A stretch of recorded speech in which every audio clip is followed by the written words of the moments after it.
We are now going to look at solving problems that involve multiple angle formulas. And the two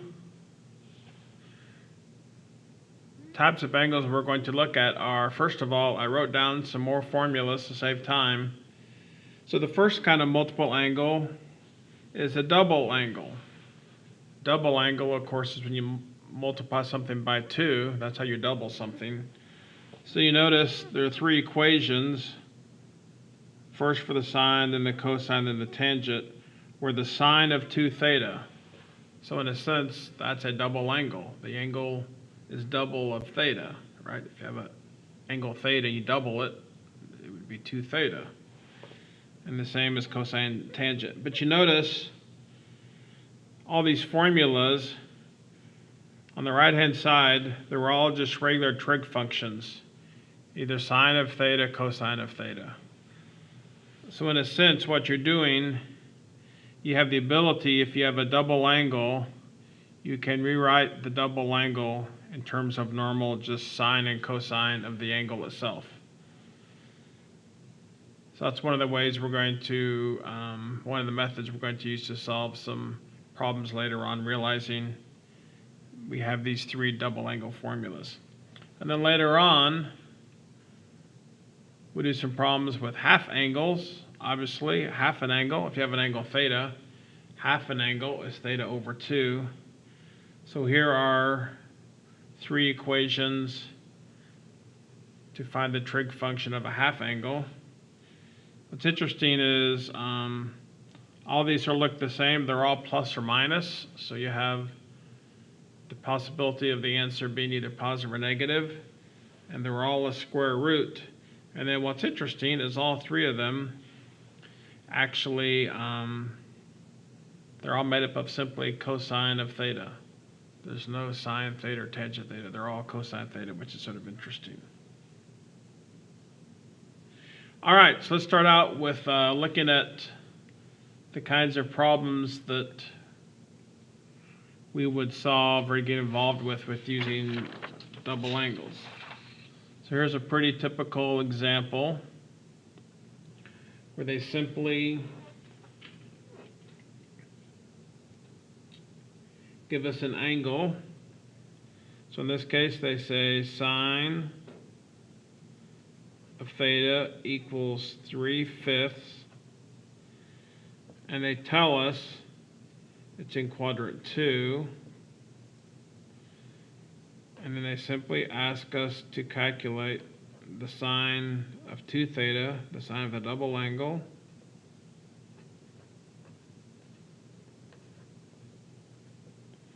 and the cosine of 2 theta. Pretty straightforward problem. So all we're going to do is, I'm going to just write here the formula for sine of 2 theta in terms of just theta. So it's 2 sine theta times cosine theta.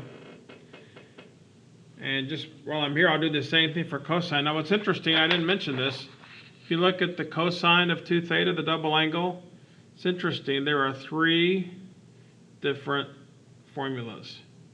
You have three possibilities. And sometimes it makes more sense to choose one of these, sometimes it doesn't really matter.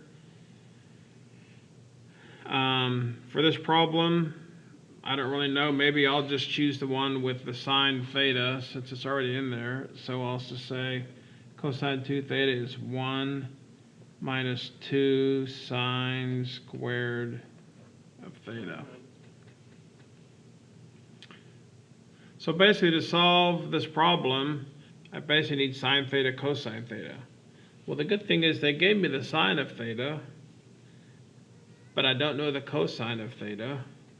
So what I'm going to do to quickly determine the cosine of theta is to create a right triangle. And since they told me sine theta is 3/5, sine is opposite over hypotenuse. So then this side is just going to be 5 squared minus 3 squared, which is 25 minus 16, which is 9, square root of 16. Square root of 16 is 4. So now that I know three sides of that triangle, I also know the cosine. And then, of course, I'll have to think about the sine. I'm the positive or negative of the cosine. So maybe I can just do this here. So now for the sine of 2 theta, 2. Sine of theta is 3/5. Cosine of theta, so I go back over here. Cosine, so ka, adjacent or hypotenuse, it's 4/5. Of course, now I have to go back and check my quadrant. I'm in the second quadrant. Is the cosine of the second quadrant positive or negative? It's actually negative. So it's actually negative 4/5. So now if I multiply this out, it looks to me like it's going to be negative 24 over 25. And then for the cosine of 2 theta, 1 minus 2 sine squared 3/5 squared. So it's 1 minus 2 times 9/25. 1 minus 18/25. Looks like it's maybe 7/25. If I did not make any math errors. So that's not too hard. Now a second type of problem that involves double angles is sometimes you'll have an equation with a double angle and you're asked to solve it. So for instance, how about something like this? Cosine theta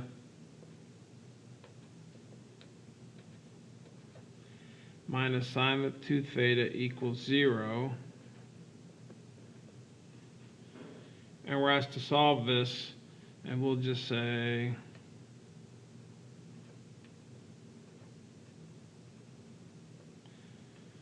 the angles between 0 and 2 pi. So here I have an equation. The thing that makes this a little tricky is this first term, the cosine, is the cosine of theta, but the second term is the cosine of 2 theta.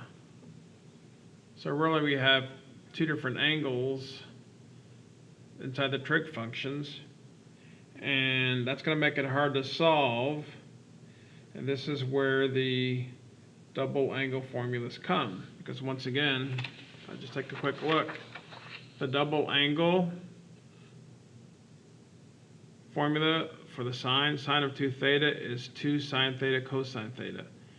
If I substitute in for sine of 2 theta, I end up with just trig functions of theta, which is going to make it possible for me to solve the equation. So let's just go ahead and do that. I'm going to substitute in for sine of 2 theta, 2 sine theta so now at least I have an equation where my angle is the same for all my trig functions. Now to solve this, actually, I think the way to solve it is probably to factor out a cosine of theta.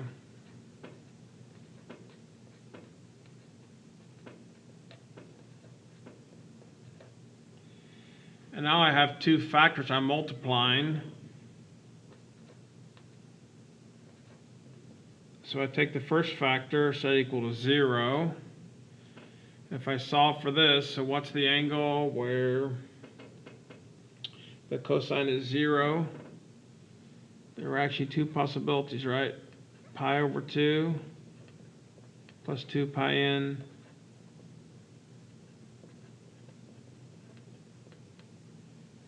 And this one's pretty simple because when you start checking your n's, there's only going to be two solutions.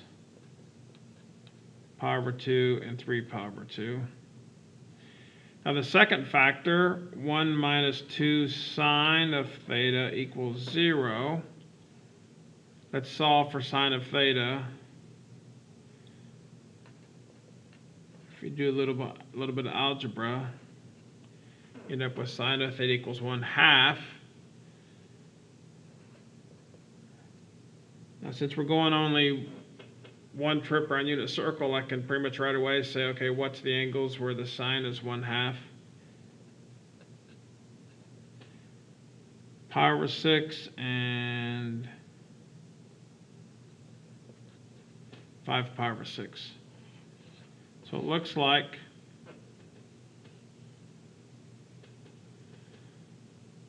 there are 4 solutions to this equation. So sometimes when you have equations where one of your terms has a double angle, then you can substitute in as a way to solve it. Now let me look at sort of a special application, sort of a subset of the double angle formulas. And actually, the key is to look at the cosine of 2 theta. For instance, here's the double angle formula for cosine of 2 theta. And I want to look at 2 of these. I'm going to look at 1 minus 2 sine squared of theta.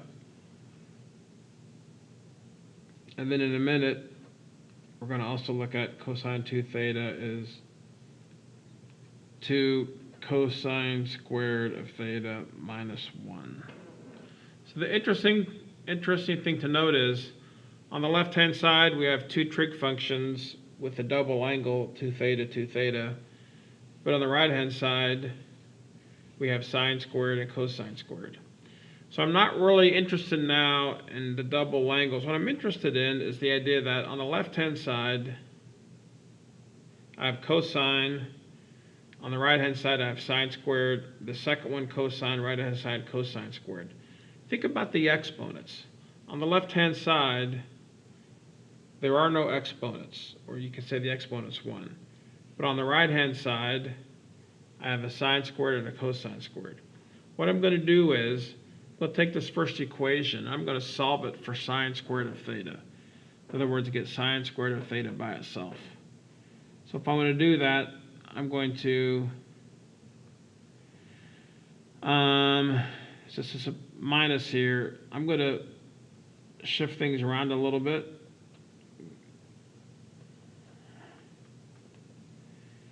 If I move this over here and move this over here,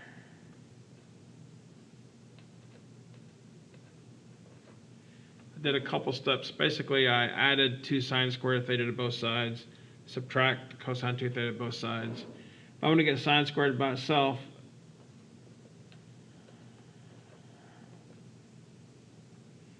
I can simply say, now what's interesting is, so here's an equation that says sine squared of theta equals 1 minus cosine 2 theta over 2. I'm going to do the same thing down here, and then I'll explain to you why we're doing this. So I'm going to solve for cosine squared theta. And when I do the math, it ends up looking like this. So here's where these are used sometimes. Sometimes you're given an expression with an exponent. For instance, in a minute, here's the problem. We're going to take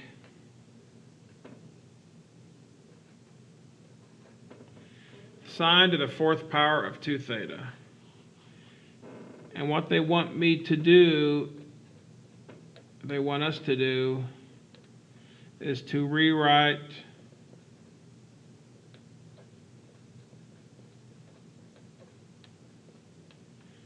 with no exponents.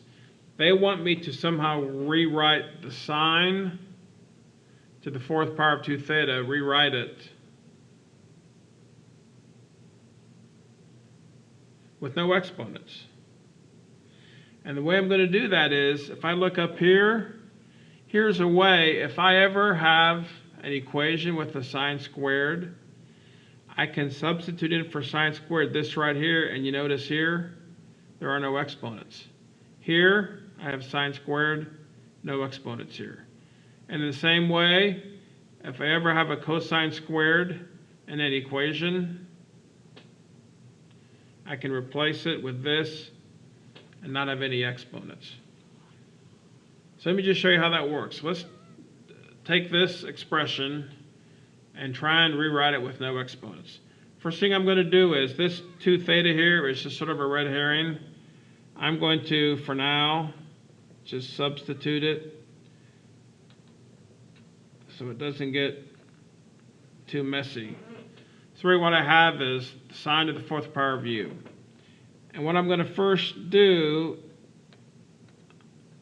hopefully you all see this, sine of u raised to the 4th power is the same thing as sine squared of u, the whole thing squared. It's almost like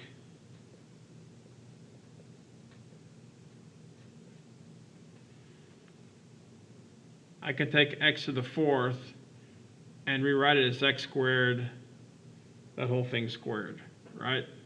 And I do this because then I can use this formula up here and plug it in here and hopefully get rid of, or at least lower, my exponents.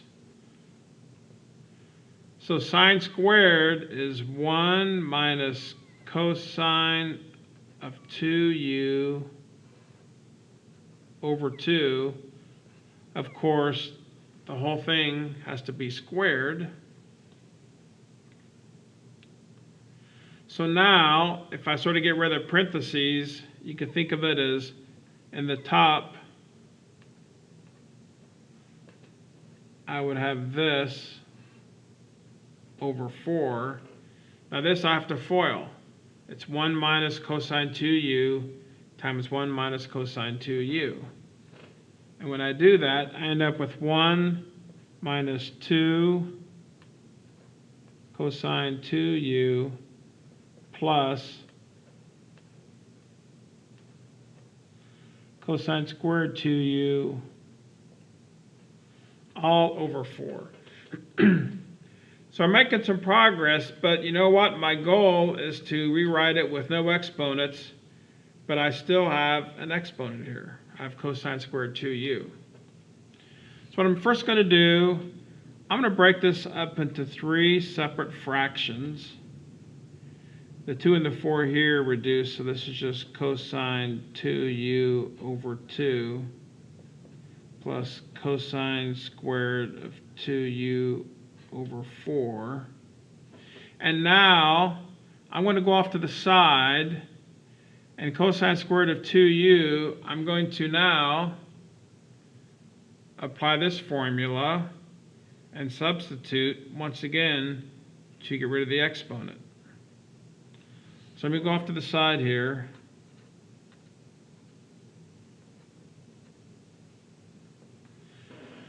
Now this is a little tricky because here, you notice my formula is for theta. Now when I do it, so like instead of theta, I'm going to have 2u. So now when I apply this formula here, so it's going to be cosine of 2 theta. Now my theta is like 2u, so I put the 2u in here. Plus 1 over 2. Or I could say this is the cosine of 4u plus 1 over 2. So now I'm going to place this in here for cosine squared of 2u. 1/4 minus cosine of 2u over 2 plus cosine of 4u plus 1 over 2 all over 4, right? So this thing becomes this right here. So now, got this complex fraction, although really what I can do is I can multiply the 2 and the 4. 1/4 minus cosine of 2u over 2 plus cosine of 4u plus 1 over 8. And now, I don't have any more exponents. I've really accomplished my goal to not have any exponents. Now it's the last step. I'm going to go and break up this last term into 2 fractions. So I have 1/4 plus 1/8, which ends up being 3/8 minus cosine of 2u over 2 plus cosine of 4u over 8. However, I almost forgot, I'm not really done, because look at my original problem. My original problem was what is the sine of 2 theta to the 4th, and at the beginning I substituted for u. I need to go back to theta, so every place I have a u I need to put in a 2 theta. So then it's going to end up being, so if I put a 2 theta in here, it's going to be cosine of 4 theta over 2 plus cosine of 8 theta over 8. Wow. All right, so that's a little crazy, but sometimes you have a problem where they will give you some trig function, a sine or cosine function with an exponent, and they want it, for some reason, rewritten without any exponents. And the way you do that are to use these 2 formulas. All right, now let's talk about some half-angle problems.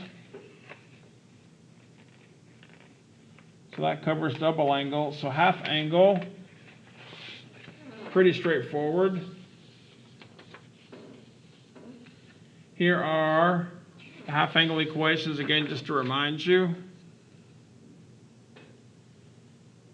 Once again, they're all plus or minus, and they're all square roots, and what's interesting is they only involve cosine. So here's a typical kind of problem. Let's first do one, a very straightforward one where half angle formulas can be used.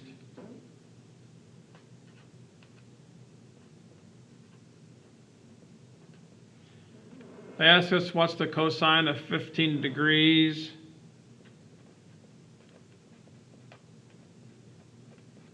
But once again, they want the exact value.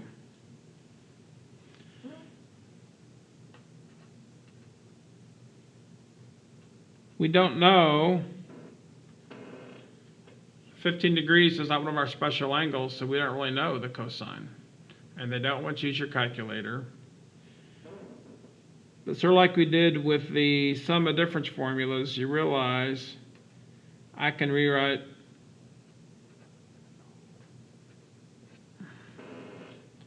(15 degrees) as 30 degrees over 2.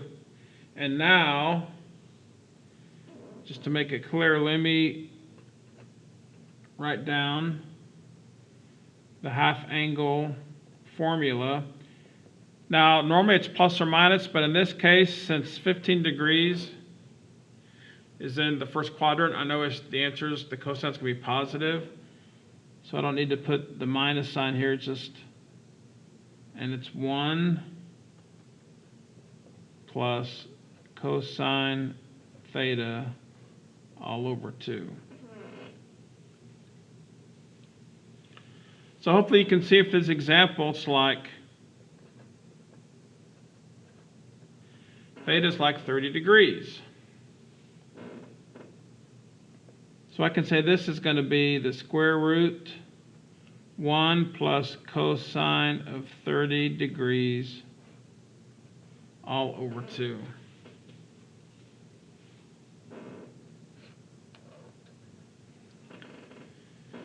Now if I try and simplify that,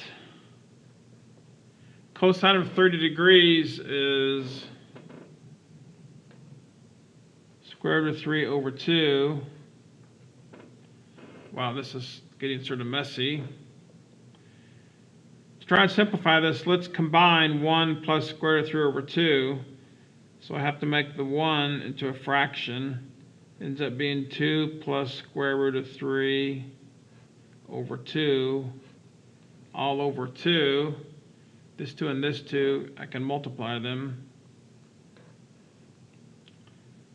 So I end up with 2 plus square root of 3 over 4. Wow. Pretty messy, pretty ugly answer, but that is an exact answer.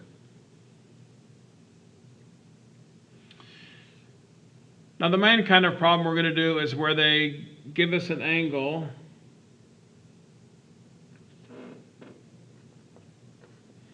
They say if cosine of alpha equals negative 3/5, and they tell us, in this case, alpha is between pi and 3 pi over 2,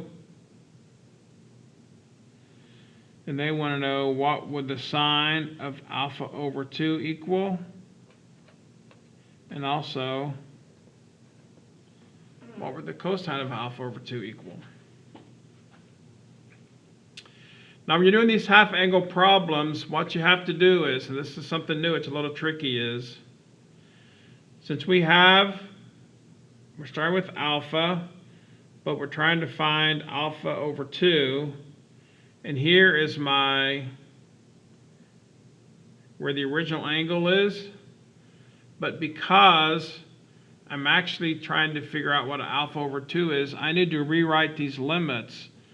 But instead of alpha, I want to know what the limits would be for alpha over 2.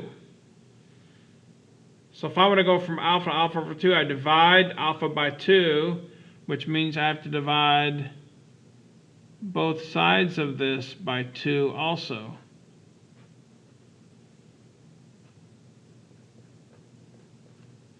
Right, so you see what I did? Here was my original limits for alpha. I want to know what the limits would be for alpha over 2, so I divide all 3 parts by 2. Of course, this one I need to simplify.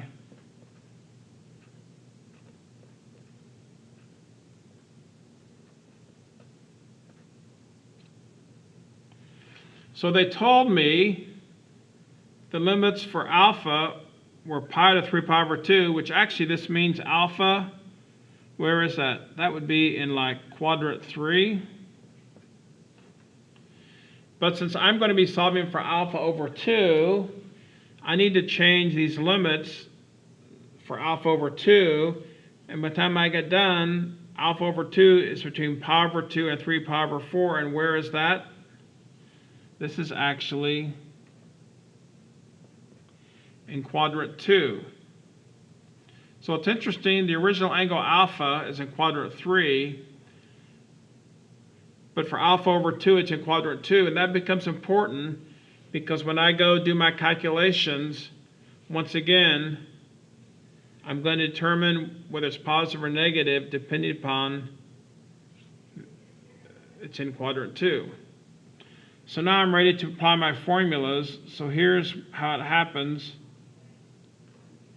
The formula for sine of pi over 2.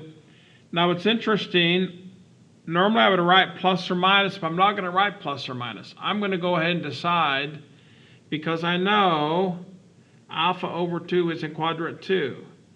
So if I'm looking at the sine, in quadrant 2, is the sine positive or negative? Well, in quadrant 2 it's positive, so I can just give the positive formula here. I don't need to write the plus or minus. I can just write the positive because I know the sine is going to be positive. So now I know cosine of theta, or cosine of alpha, I plug it in here. 1 minus negative 3/5 all over 2. If I try and simplify this, 1 minus a negative 3/5, that's 1 plus 3/5. 1 plus 3/5 is like 8/5.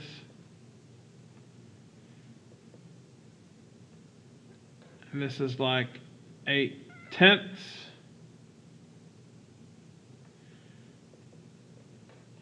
I keep reducing down to 4/5, although I realize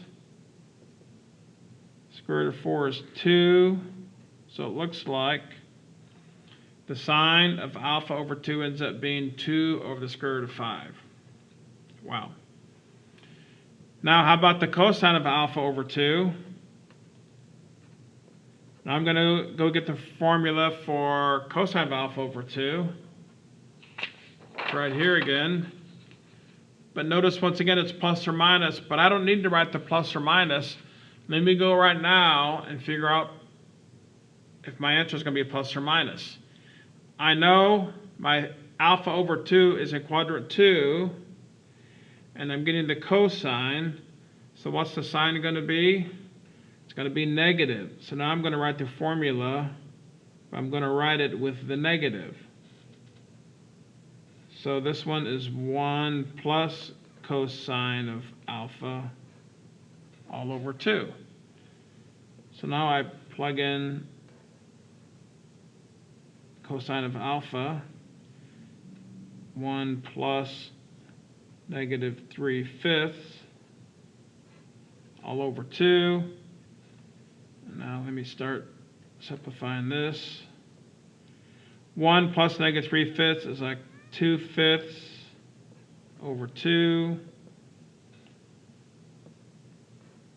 which is 2/10, which is 1/5, which ends up being negative 1 over square root of 5. Wow.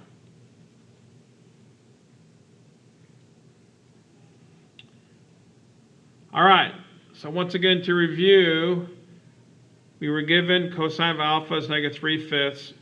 We were told where alpha is originally, between pi and 3 pi over 2, which we know is third quadrant. One of the first things I did was say, well, since we're going to find alpha over 2, let's see if that's going to affect my limits on alpha. So I divided everything by 2, and you end up with pi over 2 and 3 pi over 4. So alpha over 2 ends up being in the second quadrant, right? Because pi over 2 to 3 pi over 4, that's in the second quadrant. And then I simply now applied my formulas, and based upon knowing the angles in the second quadrant, I know the sine's positive, the cosine's negative, and then go from there. Okay, let's do one more half angle problem.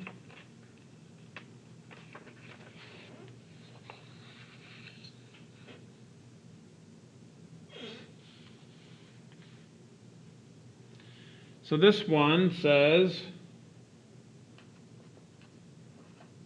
the sine of theta is 12/13.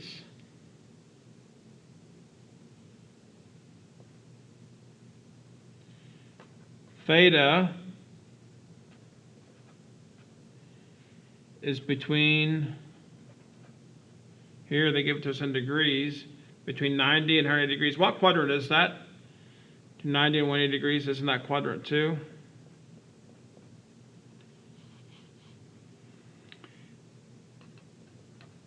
And now we're asked to find the half angle, the sine of the half angle, and the cosine of the half angle. First thing I'm going to do is I'm going to adjust these limits, because I know now I'm going to be looking at theta over 2. So 90 degrees divided by 2, 180 degrees divided by 2, really becomes 45 degrees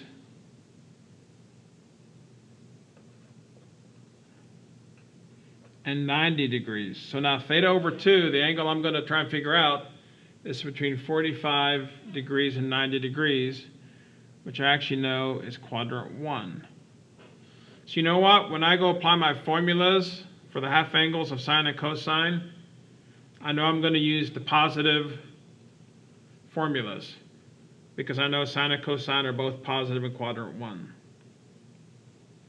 So let's do that. So sine, the formula says sine theta over 2, I'm going to use the positive square root 1 minus cosine theta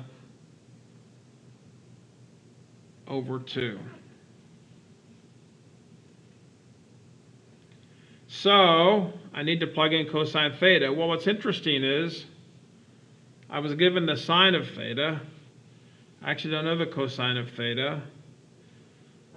So in this situation, what we have done in the past, what we normally do is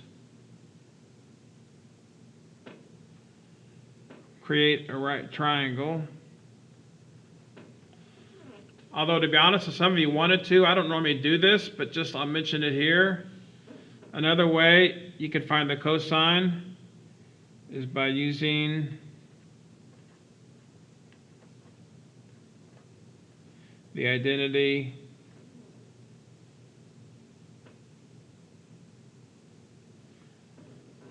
matter of fact, just for fun, I've done this so many times, let's actually find the cosine by using the identity. So the sine squared, so 12 over 13 squared plus cosine squared theta equals 1. Right, so what I did, I plugged in the sine into this identity here, and I'm left with just cosine squared of theta, so I need to solve for cosine theta. Well, first of all, this is 144 over 169 plus cosine squared of theta equals 1. So I'll subtract the fraction from both sides.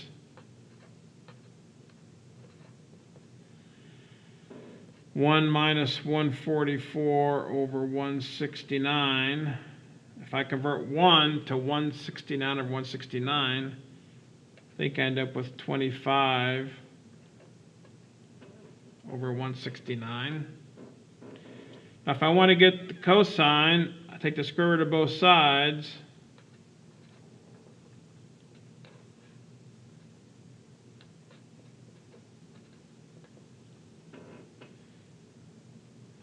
And the cosine ends up being 5/13.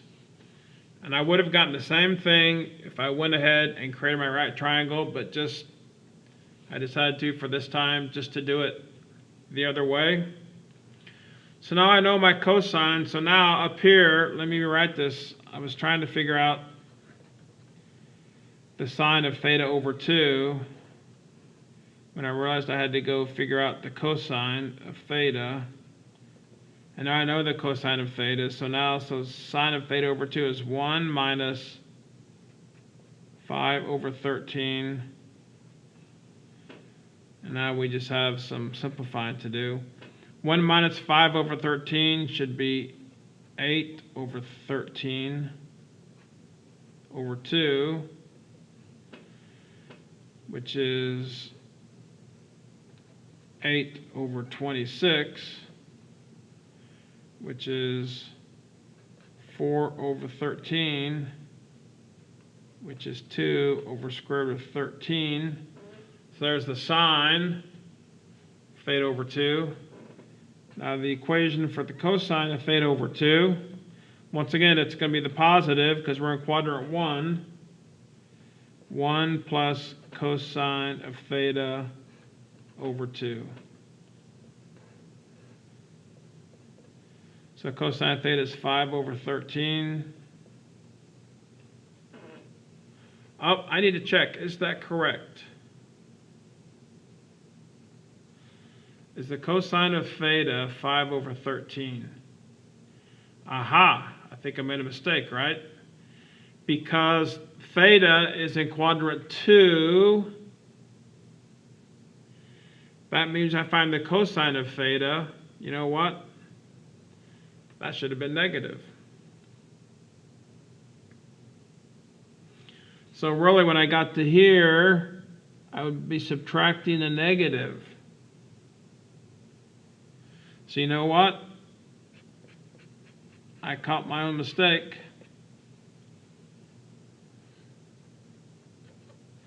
So really the sine, it's going to be 1 plus 5 over 13.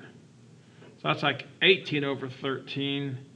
Ends up being 18 over 26,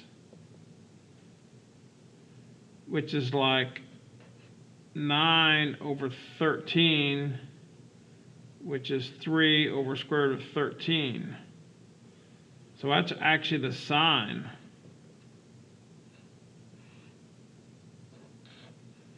Wow. So here, this actually is going to be a negative 5 over 13. So then that's going to be 8 over 13. This is all over 2.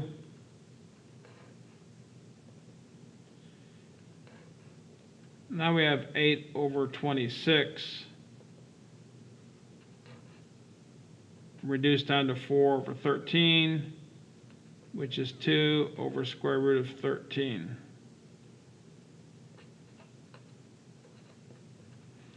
All right. Well, I hope I didn't make any of the math errors, but so there's an example of finding some half angles. So that's the section on multiple angles.